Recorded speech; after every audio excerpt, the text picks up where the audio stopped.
But, Yeah, well, only if you're running around skyclad. That's when you change. exactly. Go Skyclad. So, Chris, we asked Clarissa this earlier. What do you have coming up here in the near future?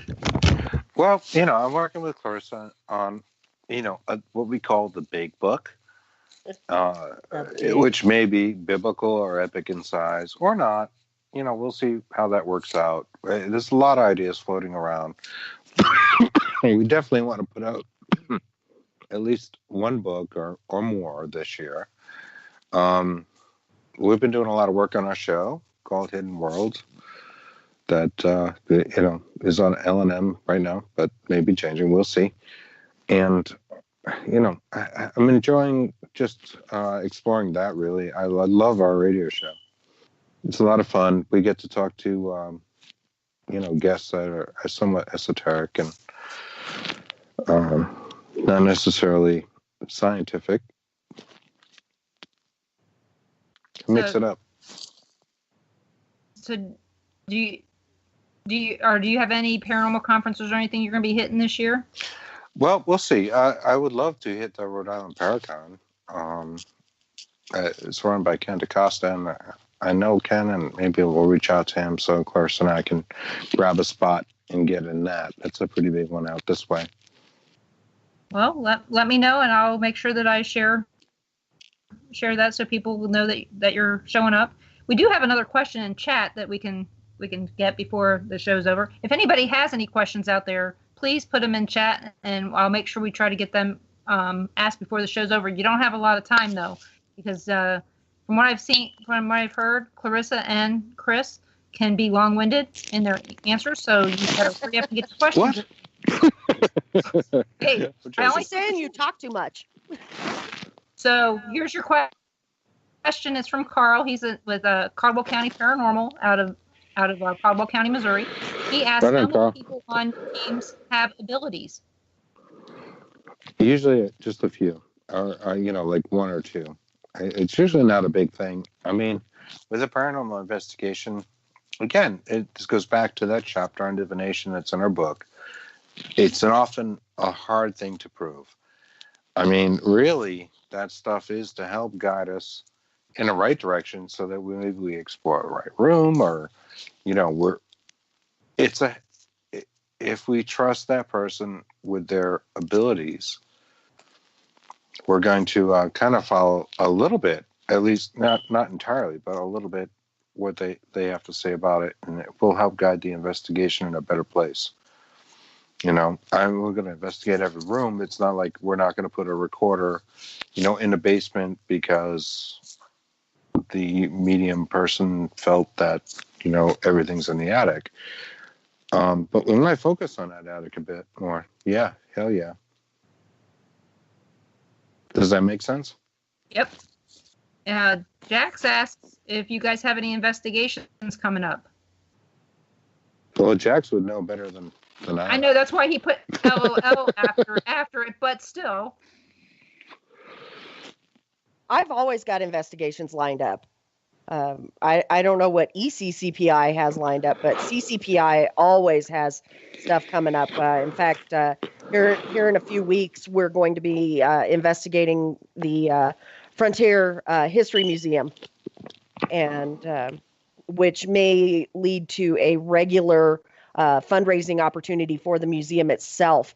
Depending on how our investigation goes, we may facilitate a public investigation at the museum on a monthly basis as a fundraiser for the Historical Society. Where is that? That's in Glenwood Springs, Colorado. Okay. Okay, Chris? Oh, no, not that I'm aware of. I don't know that we have any investigations to line up. I know we're working on something in Salem, Massachusetts, coming up, but I actually haven't gotten any feedback on that lately. So I'm not too sure, but, as I often say on our show, Hidden World, my life is sort of paranormal. So, things happen. Everything is an experience. Every day is an experience. never know what you might encounter, right? That's true. My question to you, you said Salem. Is Salem actually worth the trip? Oh, hell yeah. Yes. Oh, yeah. I've Salem heard is so varying fun. things. So Salem is the most fun place you'll ever go in October.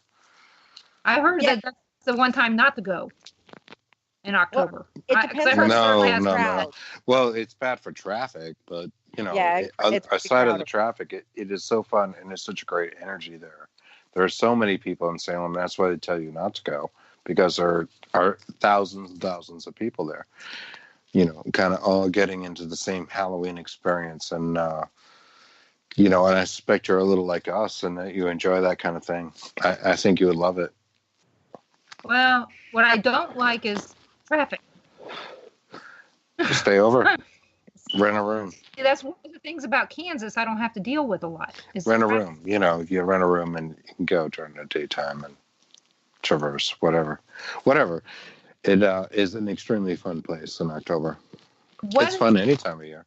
There's great history there. If you want to get into the history of the witch museums and, the witches and that kind of stuff, it's very interesting. Is there more than just the witches there? The witch museum? When I was there in August, one thing I noticed, and I had heard about this through the grapevine before I went out there, is that they're really trying to take a step away from their witch history and start to focus on their maritime history. Mm-hmm. And so that is something that is starting to make an appearance in Salem. They do have a maritime museum out there now, and some of their some of the local shops, the retail businesses, are starting to focus on maritime stuff also. So if you're really not into the witches and stuff like that, there is the maritime history there. But there's also, a lot of just straight out New England history there. Mm-hmm. And New England's an interesting place. Come to New England, you're going to find some interesting stories. You're bound to find a ghost story. We're home of the supposed Bridgewater Triangle, right? That I grew up in. Yeah. Go Puckwudgies. Puckwudgies, yeah.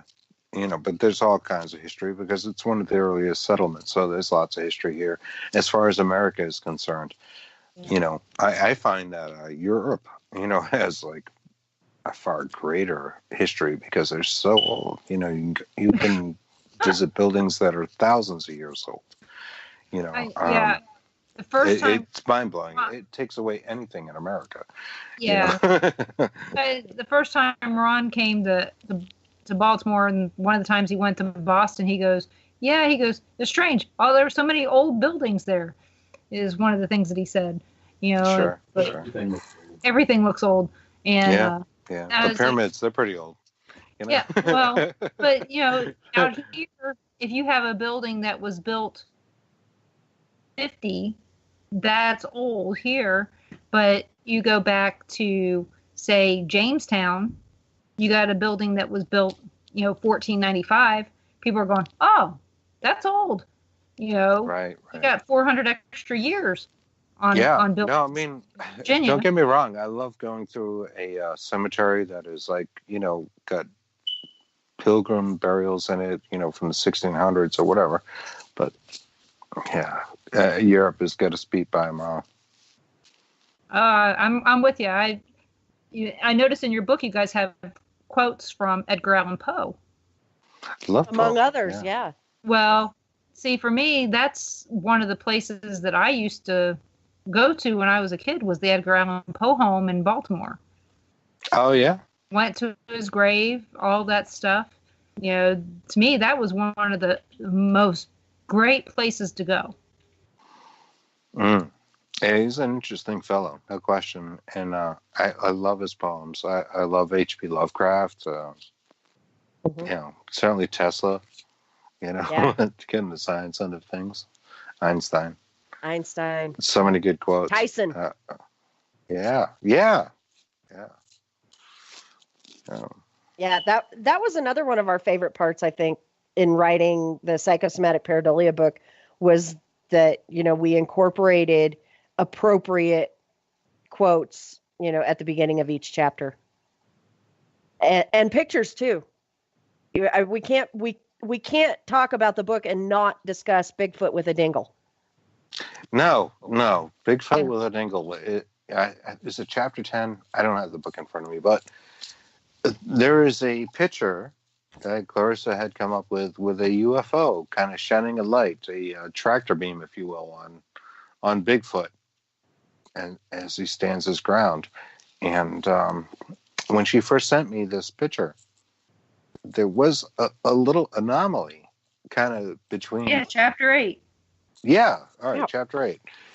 Between Bigfoot's legs.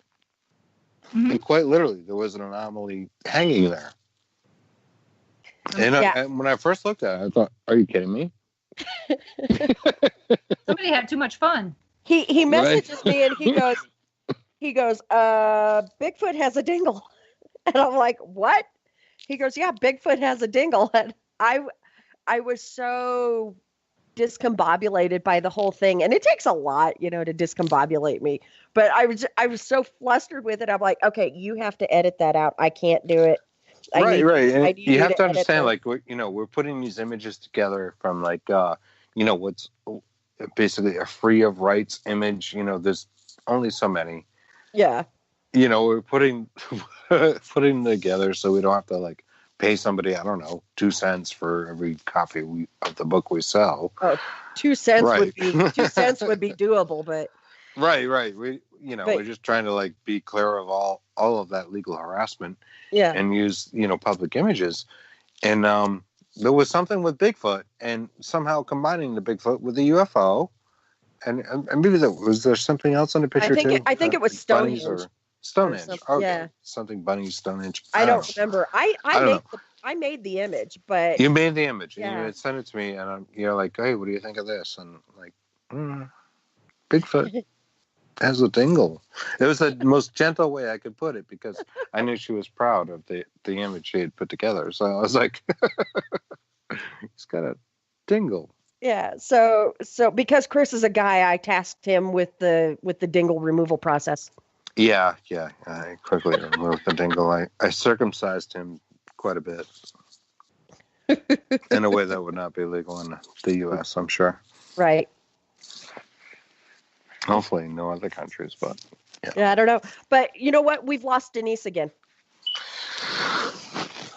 So, we can keep talking about Bigfoot with a dingle, or I don't know how many minutes. Do we only have 3 minutes left, Kat? Is that okay? 3 minutes? We can talk about Bigfoot's dick.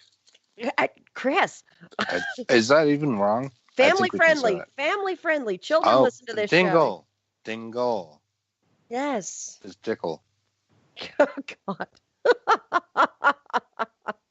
I'm glad I don't have to edit this show. See, when we do Hidden World, our engineers give us the archives, and then I have to go and edit all of Chris's language out. So he'll be talking about something. You do not. And then all of a sudden it's like, woo woo. You it's do like, not. Yes, I do. No, Well, you the good don't. news is there won't be any editing, because you guys took care of all my dead noise or my dead time. And so I don't know what's going on. I don't know why it keeps doing this to me today. Maybe storms. There's been a lot of things going on. Something between the triangulation between Birmingham, Kansas City. The interwebs. Yeah, and then you guys. So it's the big square. It's a parallelogram of some sort that's causing us problems. So we're gonna be having. How can people find you guys if they need to find you? They can always find us on our website, which is www.cccvbooks.weebly.com, or they can find us on Facebook at facebook.com/cccvbooks. There you go, guys. Go out there, like their page, check them out, check out the books, and the book that we were talking about tonight that you guys really should be checking out is Debunking Common Paranormal Myths, and quit eating and exploring psychosomatic pareidolia. Exactly. It's step 1, guys. So we got lots to say, so